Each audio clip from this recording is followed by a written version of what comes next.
नमस्कार जय जगन्नाथ मु आपणकर पिंटू एवं मो आर्टिस्ट पिंटू बेहरा चैनल तरफ आपन को स्वागत जनाऊँगी। आसतु सांग मैंने ये वीडियो किसी तात्पर्य जाना। ये हूँ आमर सिंगल पतित पावन मूर्ति जहाँकि 6 इंच अटे। गोले गुंडी नाक उठिकी थी मंदिर गढ़न। यहीपरी मूर्ति जदि ऑर्डर करना चाहती मो नंबर कांटेक्ट करूँ 9777 चलतु श्री जगन्नाथ करुणा कृपा को आम प्राप्ति करवा एवं जीवन यात्रा को सफल करवा। आम कर्मबहुल जीवन में व्यस्ततार रहीकि से जगन्नाथ करुणा कृपा को वंचित होचे।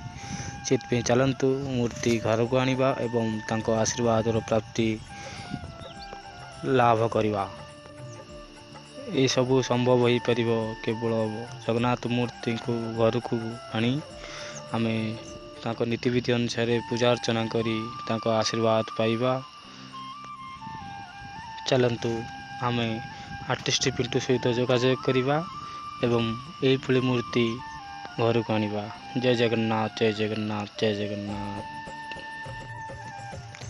मु आशा करछि मोर पूर्व वीडियो को जिपरि आपण भल पाइबा देइसंती ए वीडियो को मते आपण भल पाइबा देबे एवं जोगाजोग करिवे एहीपरि मूर्ति ऑर्डर करिवे प्लीज। एवं मो चैनल नुआ अछंती मो चैनल को सब्सक्राइब करिवे, लाइक करिवे, कमेंट करिवे, शेयर करिवे एवं जो माने मो चैनल सहित जोड़ी गछंती से मानको बहुत बहुत धन्यवाद। जय जगन्नाथ जय जगन्नाथ।